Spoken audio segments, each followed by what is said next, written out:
For 18 years, your mornings had followed a rhythm as familiar as breathing. You arrived before most, unlocked your office with the same quiet satisfaction, and reviewed the early reports while the building slowly woke around you. At 37, you had gained something younger employees rarely understood, a sense of steadiness. You didn't chase chaos, you didn't stir noise, you didn't compete for attention. You were the person everyone came to when they needed clarity, patience, and a signature that meant the job was done correctly. You thought that stability had finally earned you safety. Instead, it made you a target. That Tuesday began like countless others. You placed your briefcase beside your desk, powered on your monitor, and prepared for a meeting scheduled with finance. The office was unusually quiet.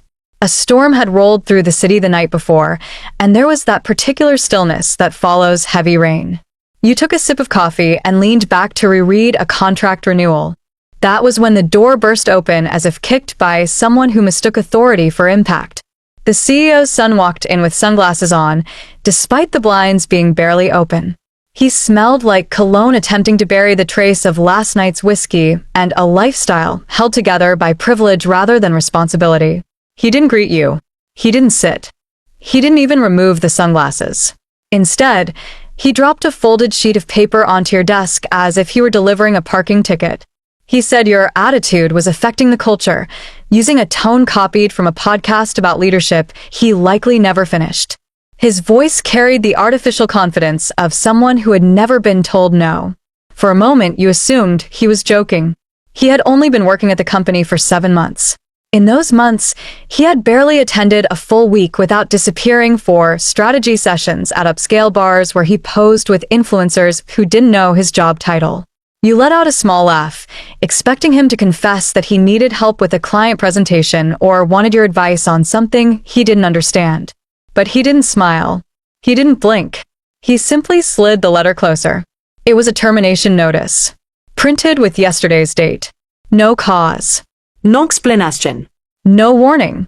Before you could speak, he turned and left, moving with impatience of someone who believed interruption was the same thing as leadership. Moments later, HR entered your office in silence, avoiding your eyes as if you carried a contagious failure. They stood awkwardly, reciting a script that felt memorized, not understood. You handed over your badge, and they escorted you toward the elevators without acknowledging your years, your awards, your mentorship, or your history in that building. As you waited for the elevator, you scanned your mind for anything you could have done to trigger this. There were no warnings, no conflicts, no disagreements. Nothing made sense. You had no argument with the son. You barely exchanged greetings when you saw him. He had never supervised you. He had never reviewed your work. He had never attended your department's meetings. You were invisible to him, until the moment he fired you. When the elevator doors closed, the badge clipped to his lanyard buzzed, and your own card blinked red, deactivated before you even reached the lobby. That detail struck you more deeply than the letter itself. It meant everything had been decided long before he walked into your office. Someone had instructed IT. Someone had decided to remove you quietly. Someone wanted you out fast. As HR guided you toward the exit, employees looked up from their desks with expressions you couldn't decipher. Some seemed sympathetic, some surprised. A few perhaps relieved it wasn't them. Only one person met your eyes with something deeper. Fear. You couldn't place why at that moment, but your instinct registered it. Fear never appears without reason. Walking to your office for the last time felt surreal. You collected your belongings slowly, trying to process the weight of the moment. You took your framed photos, your notebooks, your favorite pen, and that odd little plan a former intern had given you on their last day. As you scanned the room, your attention froze on one unmistakable absence. Your contract binder. A thick blue folder containing every amendment, negotiation, renewal, and protection you had collected across nearly 2 decades. You kept it meticulously updated. You never left it outside your office. Its disappearance was not an accident. Someone had removed it. A strange heaviness settled in your chest. Why would anyone touch your contract? Why on the morning of your firing? Why right before a 27-year-old with no managerial experience delivered a legal document he clearly hadn't read? You stood there for a long time. Not angry. Not yet. Confused. Deeply confused. If you had been fired for budget cuts, you would have understood. If it were restructuring, you could have accepted it. If there had been performance issues, you would have known. But a contract disappearing before a sudden dismissal, that was not random. You walked toward the parking lot carrying your cardboard box, feeling eyes on your back from office windows. You were not the dramatic type. You didn't believe in grand exits. Instead, the quiet felt heavier than any confrontation would have been. You placed the box on your passenger seat and sat behind the wheel, staring at the steering column without turning the key. You thought about your first year at the company, when you worked late nights to earn trust. You remembered the long projects, the tricky clients, and the countless crises you solved while others panicked. You remembered the previous CEO, a man who valued competence and calm, who had told you once that you were the spine of the place. That CEO retired 3 years ago. His son took over shortly after. The company changed with him. Decisions grew impulsive. Budgets became inconsistent. Reports were delayed. Meetings became performances instead of discussions. People began acting strangely, guarding information they once shared freely. Promotions seemed to depend on alliances rather than merit. You noticed it all, but you never imagined it could reach your desk. Sitting in your car, you tried to connect the threads. Why would the son fire someone he barely knew? Who instructed HR to prepare termination documents without discussion? And who removed your contract binder from your office before the firing? You replayed every detail of the morning. His sunglasses, his smell, his tone, the way he delivered the letter as if reading lines written by someone else. The fact that HR didn't ask for your version of events. The missing contract. The deactivated badge. The speed. Something larger was happening. Something no one wanted to say aloud. You drove home that morning feeling like your life had tilted but not yet fallen. The first week after your firing passed in a fog. You applied for jobs, updated your resume, and tried to maintain routine. But in quiet moments, like when washing dishes or sorting paperwork, you kept returning to the missing binder. It gnawed at you. It felt deliberate. You knew you had negotiated something unusual in your last contract renewal, but the details felt distant, buried under years of revisions. On the 10th day, you emailed HR to request a copy of your original file. They replied with a vague message, blaming, record transitions, and promising to search. Days passed with no update. Then silence. It confirmed your suspicion. You were not meant to see your contract. 3 weeks after the firing, on a Thursday morning filled with the sound of your neighbor's lawnmower, a black sedan pulled up to your driveway. The man who stepped out wasn't dressed like a corporate attorney.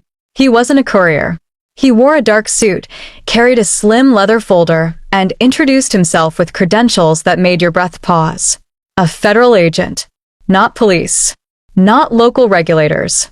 A federal investigator from a department few civilians encounter unless something has gone very, very wrong. He opened his folder, removed a document, and held it out gently. Your contract. The real one. The one someone tried to erase. And before he even spoke, before he explained why he had come, you understood one thing with absolute certainty. You were never supposed to be fired. You were supposed to be silenced. When you opened the door that morning, you expected a neighbor, a delivery, maybe someone confused about an address. You did not expect the man who stood on your porch wearing a plain suit, holding a slim leather folder, and carrying the expression of someone who had seen far too much in his career to be surprised by anything anymore. He didn't flash a weapon. He didn't raise his voice. He simply introduced himself with a quiet confidence that immediately shifted the weight of the moment. He said he was a federal compliance agent assigned to a case involving your former employer. The title sounded abstract, but his tone made it clear it was serious. You stepped aside, letting him into your living room. He moved slowly, respectfully, as if aware that his presence alone could destabilize a person's entire morning. He sat across from you at the dining table, placed the leather folder in front of him, and folded his hands gently. He began with a single question so simple, yet so precise, it cut straight through the haze of confusion you had been living in since your firing. Did you sign this contract voluntarily? He slid a printed document toward you. It was your employment contract, but not the version you remembered. This one had annotations, marks in the margins, and a paragraph highlighted in bright yellow that glowed like a warning light. The wording was familiar yet foreign, like something you had seen years ago, but never given enough attention to understand its true weight. It referenced data oversight, risk transfer, and liability during leadership transition. It was dense legal language, the type you once trusted the company's attorneys to interpret for you. You leaned closer, scanning the highlighted section. A cold ripple went through your chest. That clause was real. You remembered signing something significant years ago, but the memory had faded under the routine blur of annual renewals. You tried to recall whether anyone had explained this particular amendment to you, but nothing about it triggered a clear moment. What you did remember was that the company had insisted the renewal paperwork be signed privately, late in the evening, after a closed-door meeting that felt rushed. The agent observed your reaction with quiet interest. He didn't push. He didn't interrupt. He simply asked you to take your time.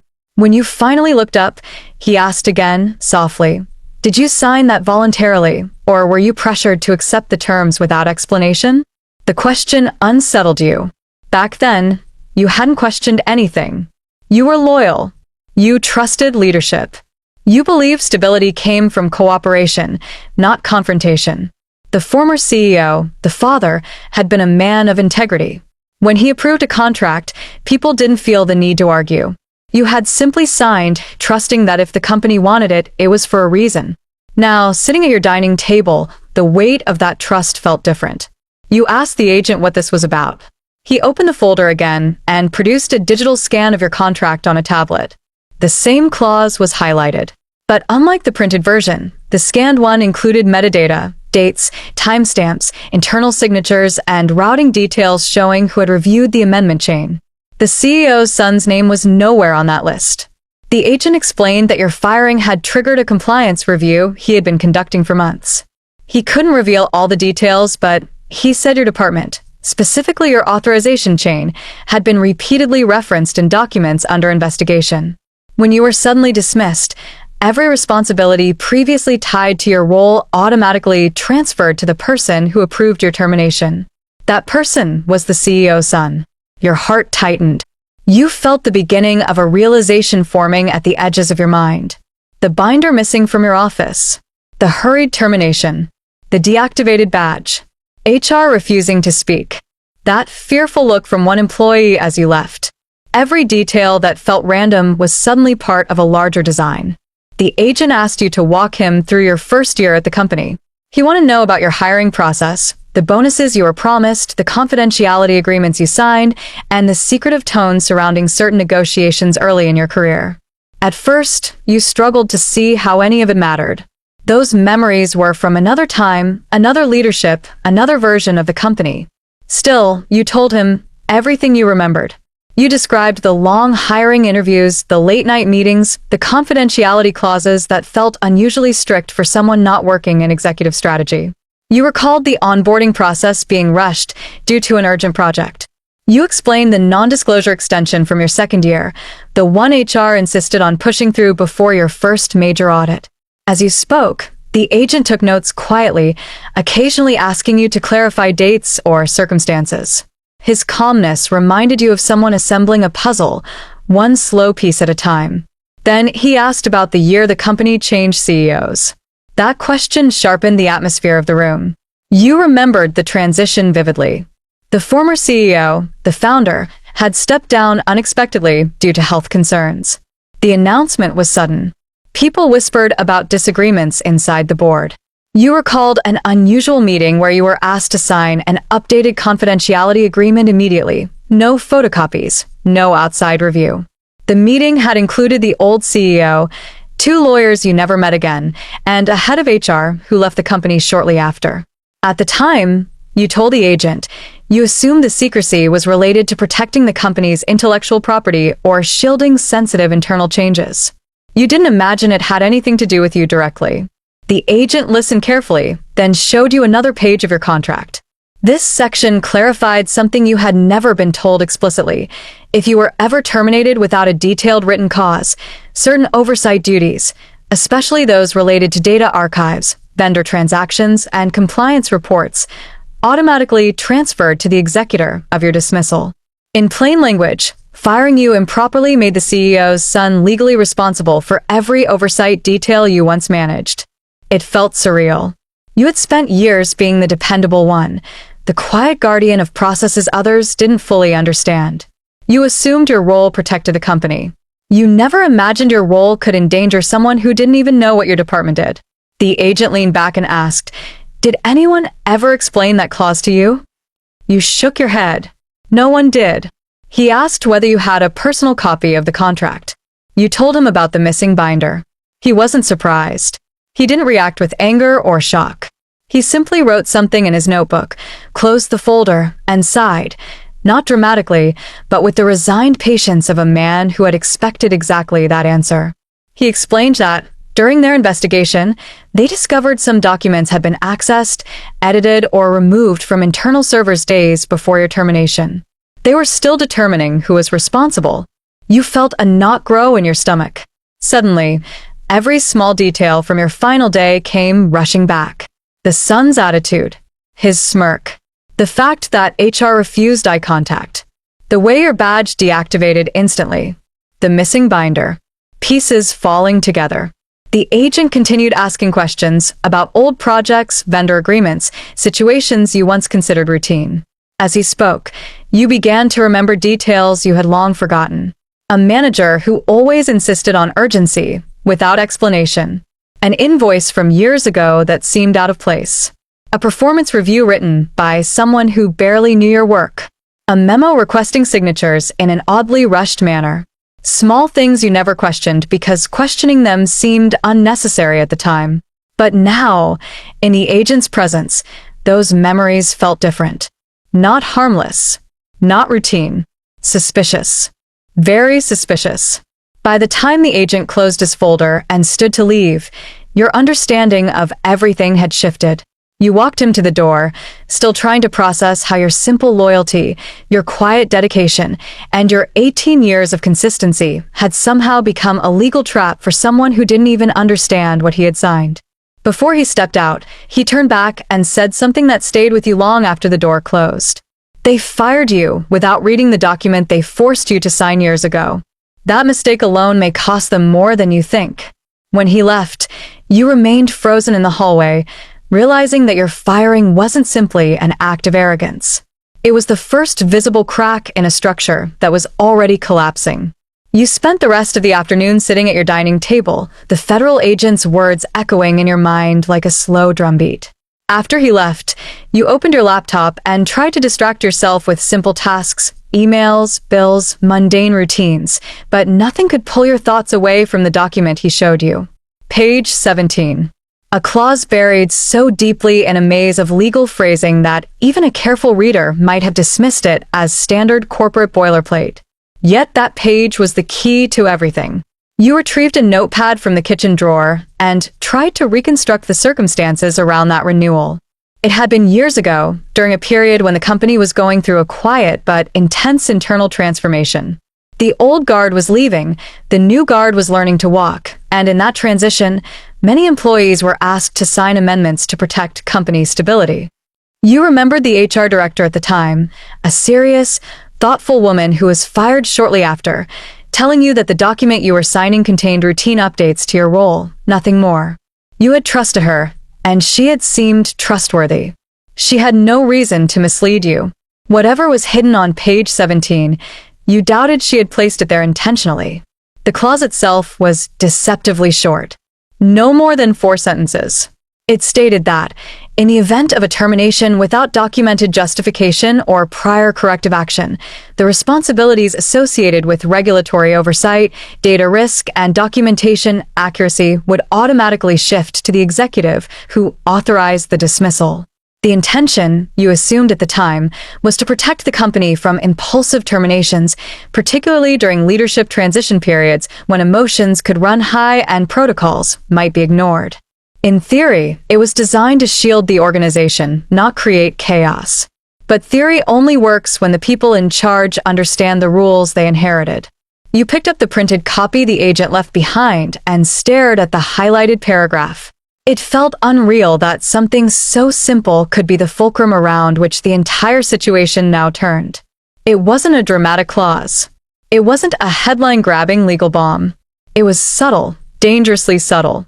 And that subtlety was exactly why it had gone unnoticed. For years, it sat quietly in your file while the company operated normally.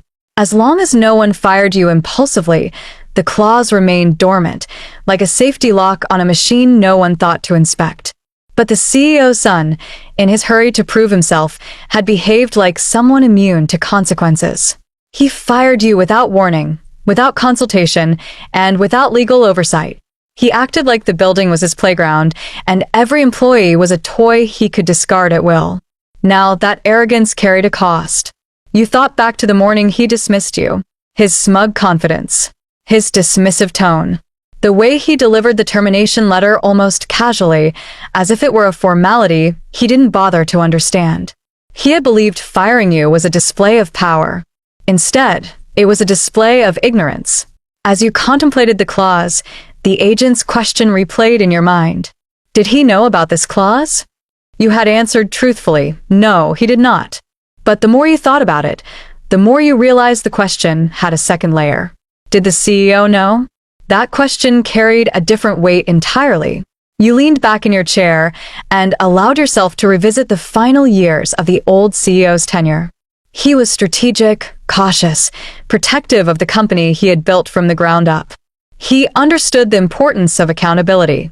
He understood that inexperienced executives, especially young ones unprepared for leadership, could make decisions that jeopardized the company. The clause on page 17 had his fingerprints all over it, not in a literal sense, but in its intention. It aligned perfectly with his personality. Preventive, quietly protective, engineered to guard the structure even when he was no longer there to enforce it. If the old CEO had known his son might eventually take control, perhaps he had inserted safeguards. Maybe he hoped the board would notice them. Maybe he trusted that someone in legal would oversee transitions carefully. Or maybe he had simply tried to create a firewall against reckless decisions. If the old CEO had known, then the clause was never meant to punish someone like you. It was meant to protect the company from someone like his son. The possibility unsettled you more deeply than you expected. You returned to your notepad and began writing down everything you remembered from the leadership transition, the sudden resignation of certain executives, the secrecy surrounding the old CEO's departure, the new CEO's rapid, almost theatrical rise. The company had changed overnight. Procedures lost their rigidity. Protocols felt optional. And the son's behavior grew increasingly unpredictable, emboldened by a title he inherited rather than earned. You recalled moments that now seemed ominous. Staff members whispering in break rooms, financial managers walking into meetings pale-faced, compliance officers requesting additional signatures, just in case.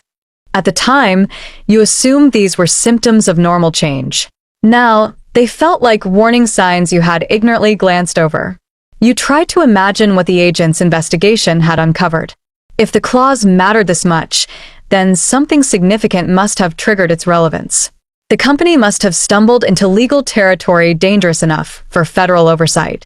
And if the CEO's son had inadvertently placed himself at the center of it, the consequences could be devastating, not just professionally, but legally.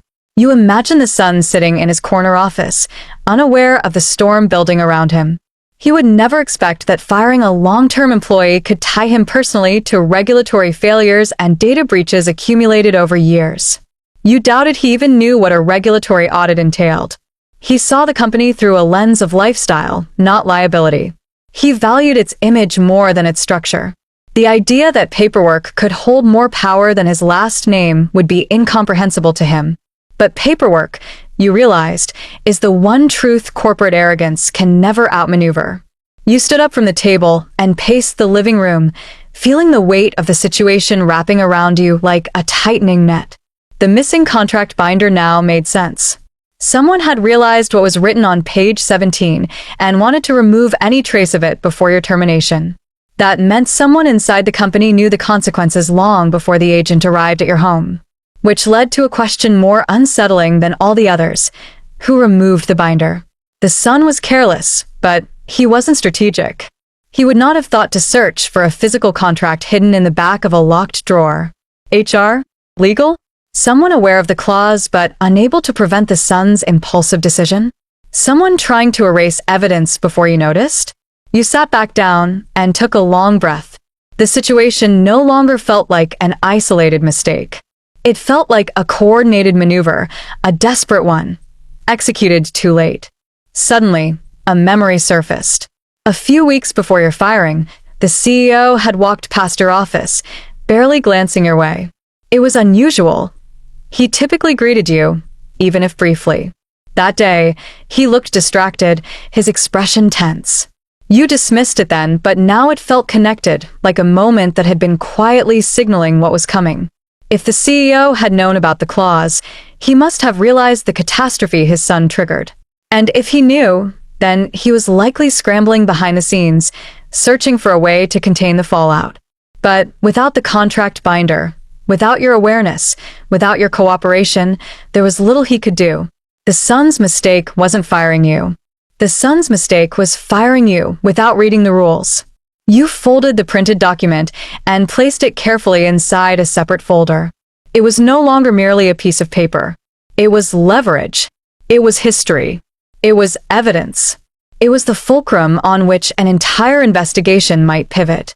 You sat quietly, listening to the ticking clock on the wall, letting the reality settle fully. The clause they forgot you had was now the most dangerous thing in the building.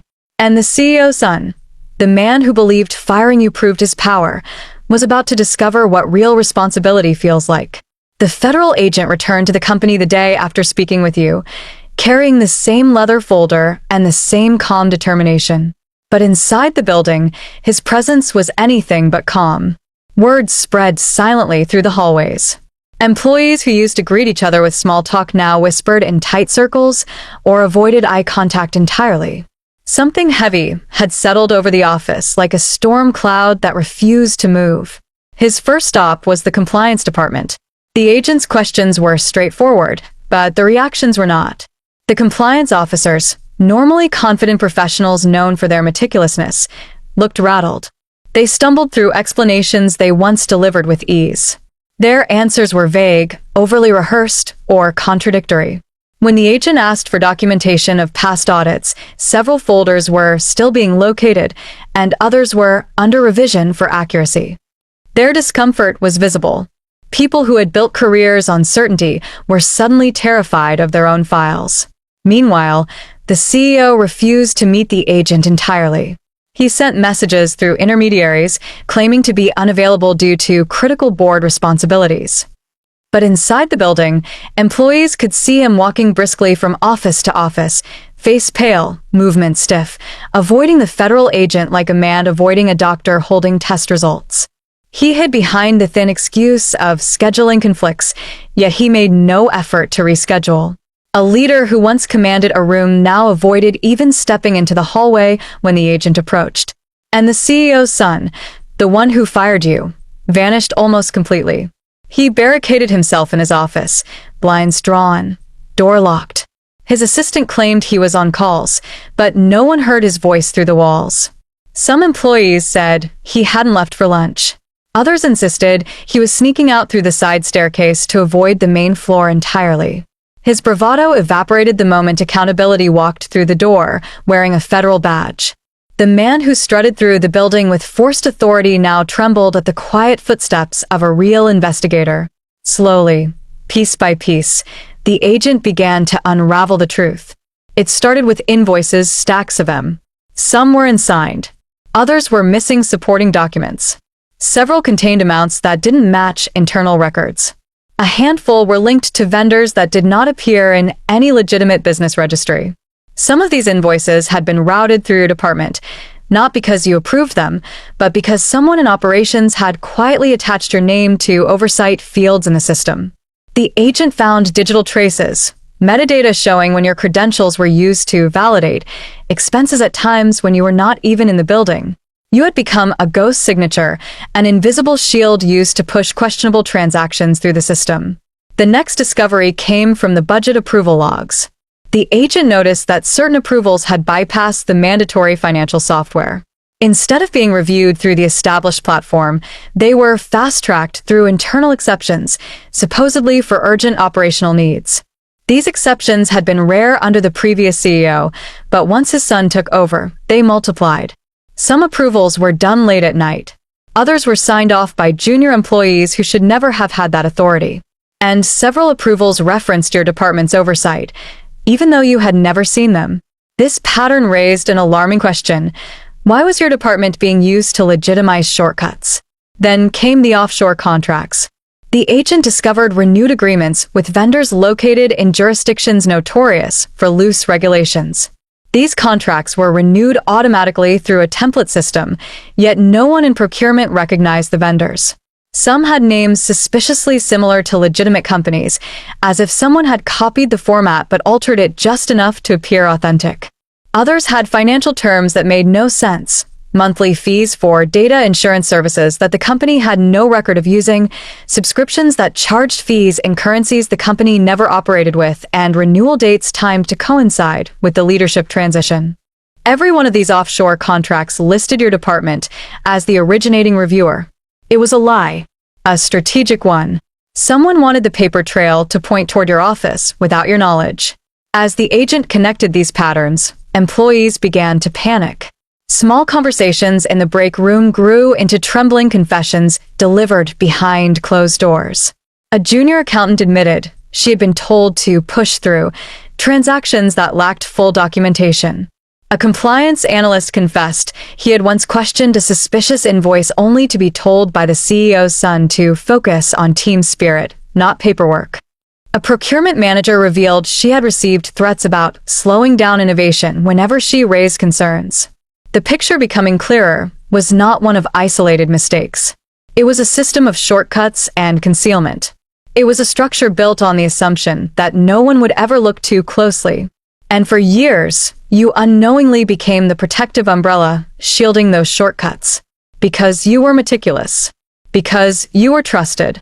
Because no one ever questioned a document with your name on it. But the day you were fired, everything shifted.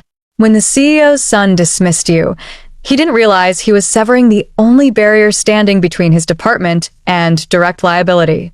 Without you, every signature, every oversight, every approval tied to your role automatically flowed to him. It was the very consequence the clause on page 17 outlined. And because he fired you improperly, without cause, without review, without legal backing, the clause triggered instantly. Suddenly, every questionable transaction that passed under your department's umbrella now rested on his personal responsibility. Every data breach risk, every compliance oversight, every audit inconsistency. They weren't the company's liability anymore. They were his. The federal agent knew it. The compliance department likely knew it. And the CEO suspected it, which explained his sudden retreat into avoidance. The father had spent a lifetime navigating risk, but the son walked straight into it, without reading the sign at the gate. The agent continued conducting interviews for days. Some employees had to sit through multiple rounds, answer the same questions, clarify old entries, or defend decisions made under pressure. As employees were pressed, their stories began aligning in ways that revealed a disturbing truth. A group inside the company had been quietly laundering operational risk through your department for years. Not money, not assets. Risk. They hid errors behind your reputation. They shoved questionable approvals under your oversight. They bypassed proper channels because they assumed you would catch any real problems. They relied on your thoroughness to cover their recklessness. But the moment you were removed from the system, their entire mechanism collapsed. And because the son authorized your firing, he became the unwilling recipient of liabilities stacked over many years. The clause was unambiguous. The consequences unavoidable. The loophole airtight. As the agent pieced everything together, employees began speculating privately. Someone remembered the son bragging about disrupting old structures. Another recalled him laughing about cutting dead weight. His arrogance wasn't just irritating. It was destructive. He assumed authority meant immunity. He assumed firing you sent a message. He assumed consequences were for people without his last name. Now he discovered the truth the hard way. Your job had been protecting him. Your diligence had been covering for him. Your signature had been shielding him. And the moment he removed you, he inherited everything you once carried for them. Every oversight, every risk, every mistake. Their mistake wasn't mismanaging the system. Their mistake was assuming loyalty meant silence. Their mistake was believing paperwork didn't matter.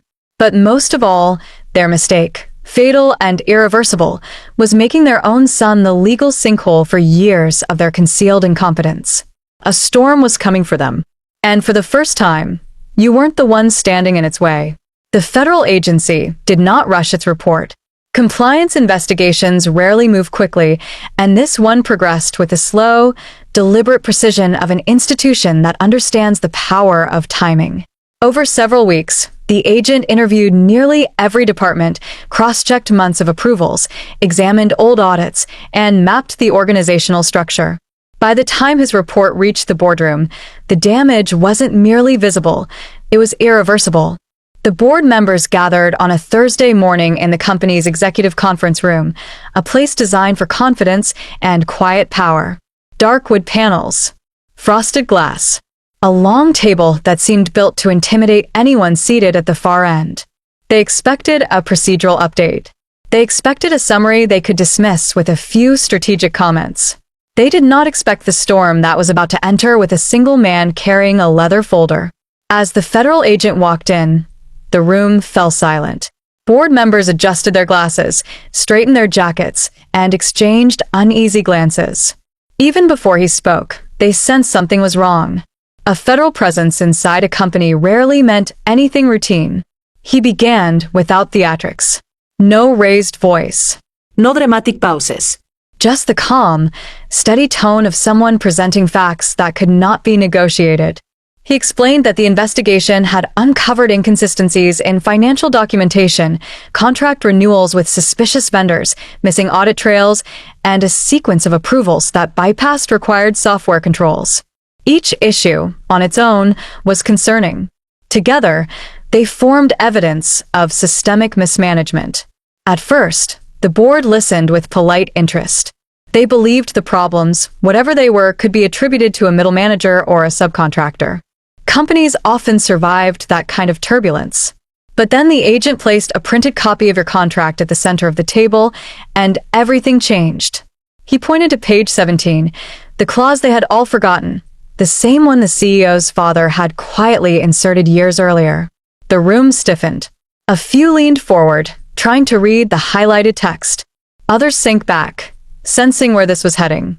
When the agent explained the clause's function, that a wrongful termination shifted regulatory liability to the executive who authorized the dismissal, several board members exchanged looks of disbelief.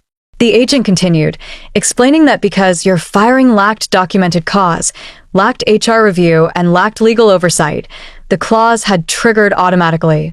That meant every mismanaged approval, every data oversight, every suspicious transaction tied to your department now fell squarely on the shoulders of the executive who fired you, the CEO's son. A murmur rippled across the room. One board member dropped her pen. Another whispered something under his breath. The CEO shifted uncomfortably, his jaw tightening, his eyes darting toward his son. But the agent wasn't finished. He reached into his folder and pulled out a thick, bound report. It landed on the table with a muted thud, the sound of consequence. Inside the report was a timeline. Every reckless decision, every shortcut, every unauthorized approval, every transaction pushed through late at night, every vendor no one recognized. Every moment the CEO's son had behaved as though rules were a suggestion rather than a boundary. The agent turned each page slowly, as if giving the board time to absorb not only the evidence, but the scale of the incompetence. The son sat rigidly, his hands folded tightly as if trying to prevent them from shaking. His face paled with each passing minute. At first, he attempted to adopt his usual dismissive tone, saying the issues were operational misunderstandings and that he had acted based on trust. But the agent countered with timestamps, emails, approval logs, and metadata showing his direct involvement or negligence. There was no room for excuses. When the board demanded explanations, the CEO spoke first, claiming ignorance. He insisted he had not known about the clause in your contract. He claimed to have trusted his legal team, those same attorneys who mysteriously left the company shortly after the leadership transition. He argued that the decisions made in recent months were part of a growing pain phase, not evidence of recklessness. But ignorance was no longer a defense. Then the son spoke. His voice cracked slightly when he claimed he didn't read the documents. He said he thought your dismissal was routine, something simple he could handle on his own. He said he believed he had the authority to remove anyone who didn't fit his vision for the company. When pressed further, he admitted he hadn't reviewed your contract, hadn't consulted HR, hadn't documented any concerns, and hadn't even checked internal protocol. The board stared at him, speechless. Some looked bewildered, others furious. A few simply looked exhausted, as if realizing that years of their careful work had been undone by a single impulsive heir who mistook confidence for competence. The federal agent then slid a smaller folder across the table. Inside were screenshots of emails and internal chats. One message showed the son instructing an accountant to push through an invoice without verification. Another presented a conversation between him and a junior compliance officer, dismissing concerns about missing audit trails with the response, "Don't worry about small stuff. My dad signs the checks." The board's expressions shifted from shock to disbelief, then to a collective disgust. As the agent detailed the significance of each reckless action, the CEO's son visibly shrank. This was not a negotiation, not a discussion. It was an indictment delivered with the precision of a surgeon. The agent concluded by stating that, due to the clause you carried and the absence of proper firing protocol, the CEO's son was now considered the primary point of liability. He faced potential criminal exposure, possible civil penalties, and the likelihood of millions in regulatory fines. The company was also at risk, but only in secondary capacity. The primary burden rested on the young man who had dismissed you without thought. Silence followed.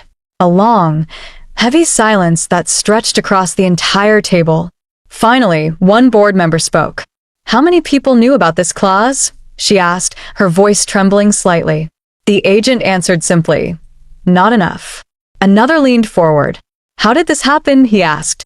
"How did no one catch this?" The agent replied with equal simplicity, "Because you fired the one person who knew how to keep everything in order." The CEO looked down, elbows on the table, hands covering his face. Pride and denial battled inside him, but neither could stand against the cold reality now spread before him. His son looked equally panic-stricken, his earlier arrogance stripped away, leaving behind a man suddenly aware of the consequences of his own ignorance. Then came the most haunting moment of the entire meeting. A board member, one who had been silent until now, leaned back in his chair and said, almost to himself, "All of this because of one firing." The words hung in the air like smoke. The entire room realized it simultaneously. The quiet, patient senior employee, dismissed without ceremony, without permission, without cause, had unknowingly been holding a fuse that no one else recognized. The room fell quiet again, but this silence was different. It was not shock. It was not anger. It was the dawning understanding that the company was not facing a minor mistake. They were facing a catastrophe created by their own leadership, one they had underestimated because they had underestimated you. Nobody at that table had imagined that removing you, without reading your contract, without respect, without caution, would unravel so many years of concealed negligence. They never realized how many shortcuts depended on your integrity. They never realized how many errors you quietly corrected. They never realized that firing you did not solve a problem. It lit one. The board members exchanged looks heavy with consequence. They understood that the company had crossed a threshold from which it could not easily return. And the person who had pushed them across it was not a competitor, not a hostile agency, not a disgruntled employee. It was the CEO's own son. A young man who believed he was untouchable until paperwork proved otherwise. And as the meeting adjourned, one truth settled in the room like dust after an explosion. Nobody had expected the quiet employee they fired to be the one holding the fuse they had spent years pretending didn't exist. You looked up at him, surprised. He explained that he had always suspected the contract you signed under the previous CEO contained unusual protections, but he never investigated the details. He assumed those clauses expired or were neutralized during policy updates. But the day you were fired, recklessly, impulsively, without his review, was the day he realized how dangerous negligence could be. He told you something else you didn't expect. Weeks before your termination, he had started noticing irregularities in the company's financial logs. He confronted his son privately, asking for explanations. His son dismissed the concerns, claiming innovation required flexibility. The CEO believed him, out of love, out of denial, out of a desire to see legacy instead of liability. But the clause shattered that illusion. When the federal agent explained how responsibility transferred to his son, the CEO finally understood the magnitude of the disaster. His son, acting without oversight, had walked into a legal trap built not by enemies, but by his own arrogance. He fired the wrong person, the CEO said, staring down at the table. At the wrong time, under the worst possible conditions. You said nothing. There was nothing to say. He continued, his voice softer now, almost broken. He told you that your absence had revealed more than your presence ever did. Without you, every hidden mistake became visible. Every shortcut emerged. Every reckless decision that had passed unnoticed beneath the shadow of your competence was suddenly exposed in daylight. He admitted something that hung in the air like a confession in a quiet church. I didn't protect you, he said. I should have. I failed you. But I failed him more. The weight of his words settled between you. He wasn't asking for forgiveness. He was acknowledging the truth he had ignored for too long.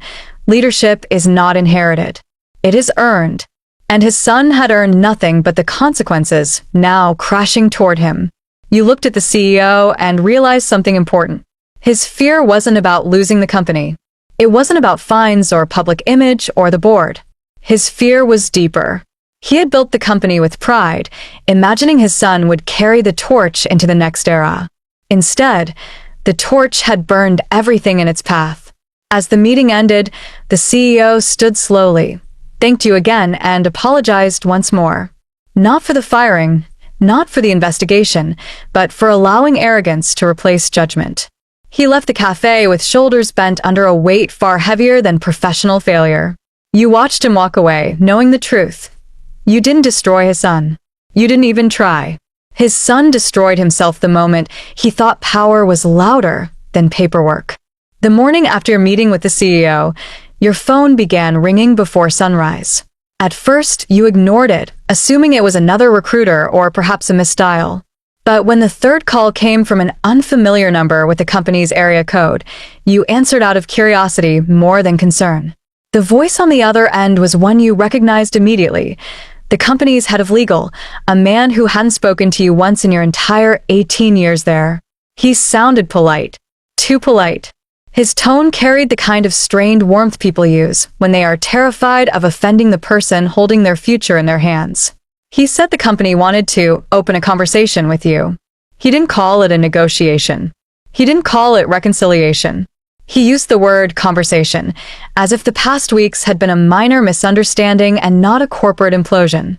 You listened in silence, sipping your coffee as he explained that the company wished to offer you a transition package. The phrase was carefully chosen, crafted to sound generous, but vague enough to allow them room to maneuver. You asked him what the package included, though you already knew where this was heading. His answer confirmed it. They weren't offering you severance. They were offering you a settlement. The distinction was not small. A severance was a courtesy. A settlement was an obligation. And obligations meant leverage, yours, not theirs. When the head of legal finished his rehearsed explanation, he paused as if waiting for gratitude. What he received instead was your request to see the proposal in writing. His exhale was audible, relief that you hadn't simply hung up. He promised to send a draft by noon.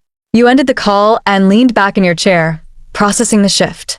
A week ago, these people wouldn't have cared if you vanished into the ocean.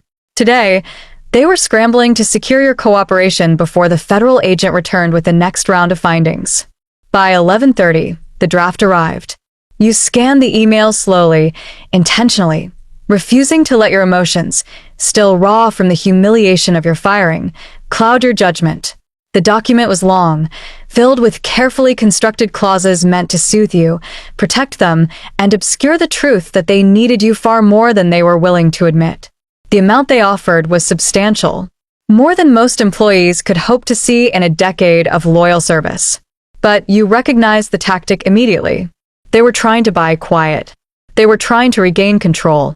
They were trying to ensure you didn't tell the federal agent more than he already knew. You didn't respond. Not yet. Instead, you forwarded the document to a lawyer whose name you had been given weeks earlier, recommended by a friend who understood the gravity of your situation. The lawyer called you within minutes. She didn't bother with pleasantries. She went straight to the point. They offered this because they're desperate, she said. Don't say yes. Don't say no. Let them worry. You agreed. Later that afternoon, the federal agent called you as well. He explained, in the careful tone of someone who understood corporate behavior with clinical precision, that the company's survival depended on your cooperation. He needed your notes, your timeline, your authorizations, and every piece of documentation you had kept over the years. Your work had always been meticulous, and now that meticulousness was the backbone of his entire case. You realized then why the company was panicking. Without your cooperation, the federal agency would assume the worst, that the company knowingly concealed irregularities. With your cooperation, the agency could trace the mistakes accurately and determine who had acted recklessly. You had become the deciding factor in how deeply the investigation would cut. The next day, the company called again. Not legal this time. Someone from HR. Then the CFO. Then an executive you barely knew. All asking for a meeting. All insisting they valued your long-standing contributions. All speaking as though they had not escorted you out of the building like a criminal only weeks earlier. You agreed to meet, but on your terms. You chose a neutral location, a hotel conference room with cameras in the hallway and a lawyer at your side. The company representatives arrived dressed in the type of cautious smiles that reveal more fear than optimism. The meeting began with pleasantries. They praised your 18 years. They referenced your awards. They reminded you of all the ways you had contributed to the company's growth. Their words were polished, practiced, insincere. But you let them speak. You allowed silence to work in your favor. Silence, you had learned, unnerved people who only valued noise. Eventually, they shifted to the real reason they were there. They needed your help reconstructing old records. They needed your insight on financial timelines. They needed clarification on authorizations that the Sun had signed without proper protocol. Most of all, they needed your cooperation with the federal agency, your willingness to explain how the company had historically managed oversight, how responsibilities flowed, and who held authority for key decisions. The head of legal pushed a new document across the table, an updated settlement offer. This one was double the previous amount. Your lawyer flipped through it slowly, marking sections with a pen, occasionally raising an eyebrow. When she finished, she placed the packet gently back on the table and said one sentence that shifted the balance of power entirely. You're getting closer, but not close enough. The corporate representatives exchanged glances. The CFO cleared his throat. The HR director looked pale. The head of legal adjusted his glasses, his jaw tightening as he struggled to maintain composure.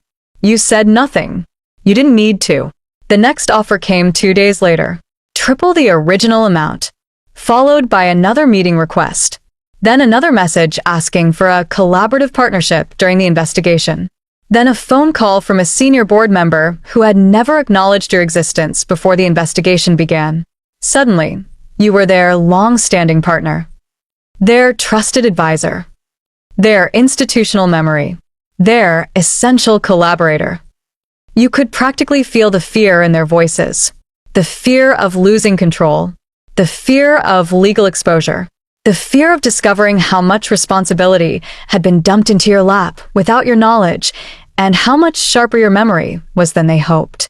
For 18 years, they underestimated you. Now they overestimated their power. And you understood something profound. No one negotiates better than someone with nothing left to lose. You took your time reviewing every offer.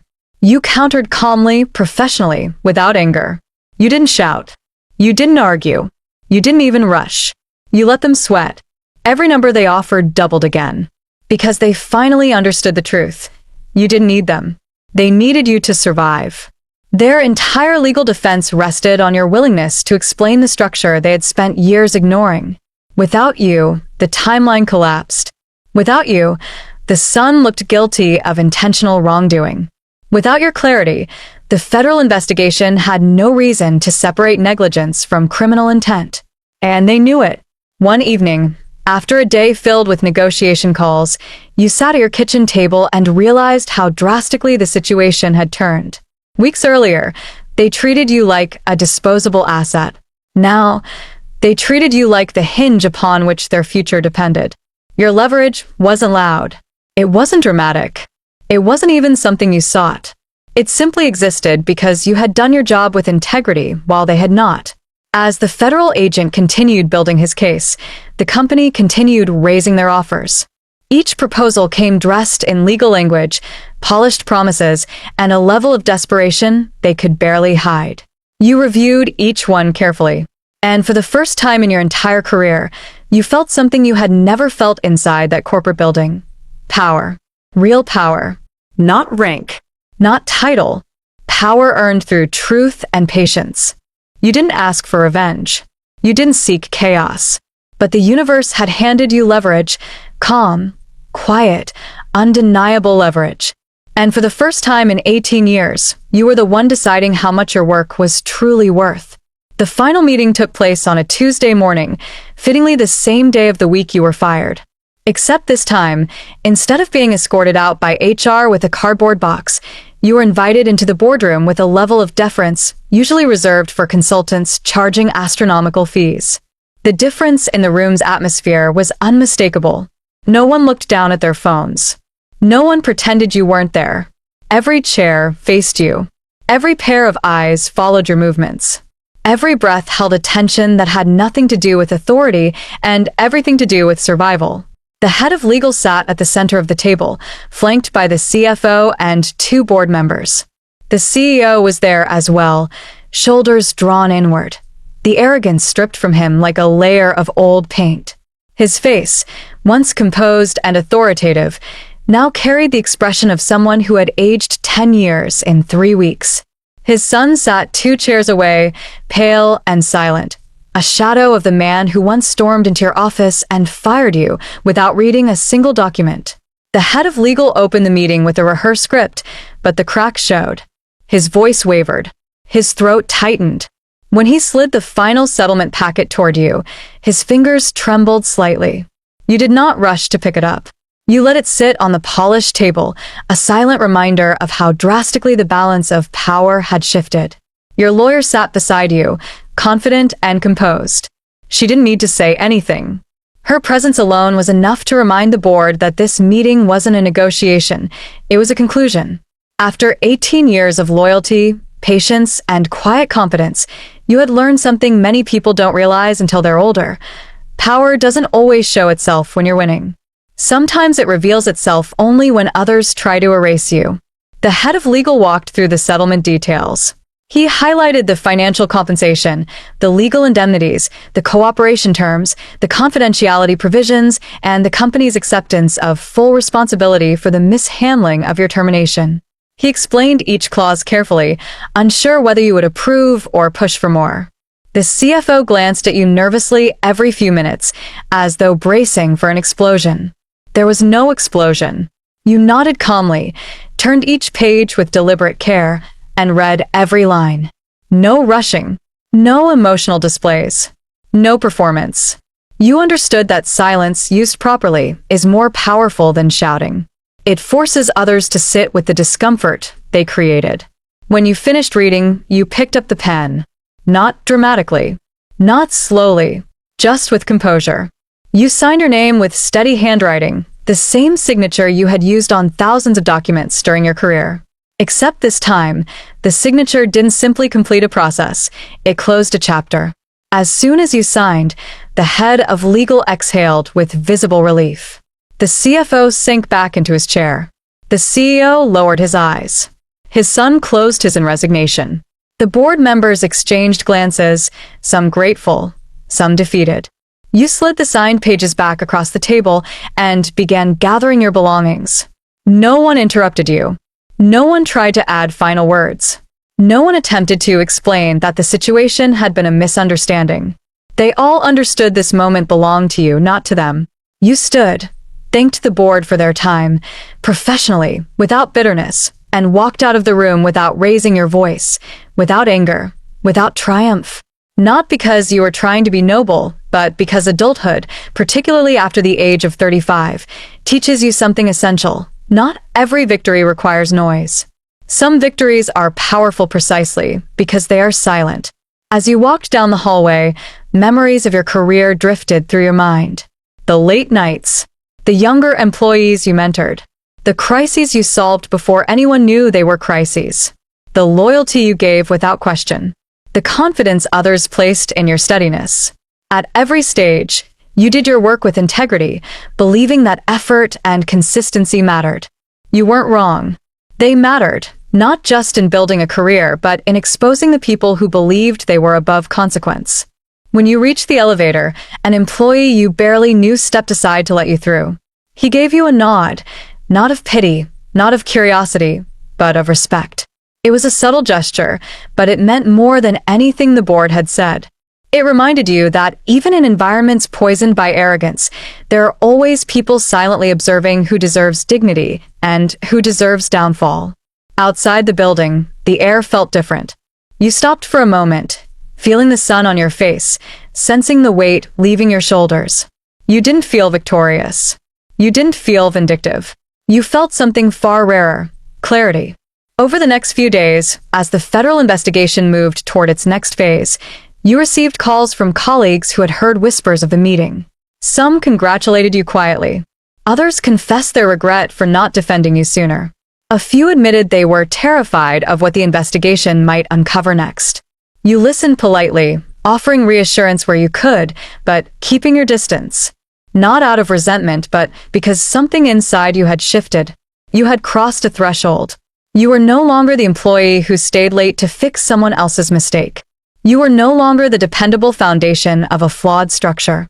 You were someone who finally saw your value, clearly, objectively, without apology.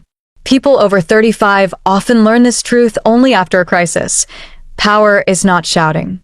Power is paperwork. Power is proof.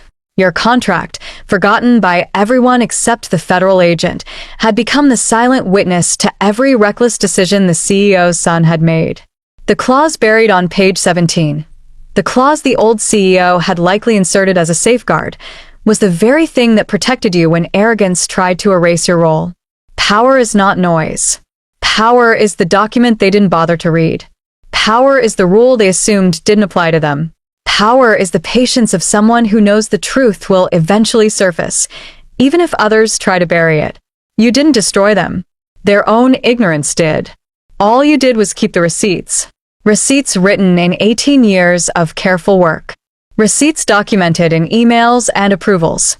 Receipts encoded in systems you understood better than the people claiming authority. Receipts preserved in a contract they dismissed as old paperwork. And when the federal agent read those receipts, slowly, meticulously, with the eye of someone trained to detect negligence, the truth finally had a voice. Not your voice. Theirs. Every undocumented approval. Every forged oversight. Every shortcut disguised as innovation. Every reckless decision signed by a young man who believed rules were optional. Every mistake they thought your silence would hide. All of it was revealed not because you fought, but because you documented. When you went home that evening, you placed your settlement packet in a drawer, not as a trophy, but as a reminder. A reminder that your career wasn't defined by how they treated you during your firing. It was defined by the integrity you maintained long before they understood its value. Later, as you sat on your porch watching the sun fade behind the trees, you realized the lesson you wished someone had told you when you were younger. You don't need to destroy the people who underestimate you. Life eventually makes them answer to their own decisions. Your job is only to stand still long enough for the truth to catch up. And for anyone over 35, that is the real power, not retaliation, not noise, not ego, just clarity, just patience, just proof. and the calm understanding that sometimes the quietest person in the room is the one holding the fuse no one else bothered to see.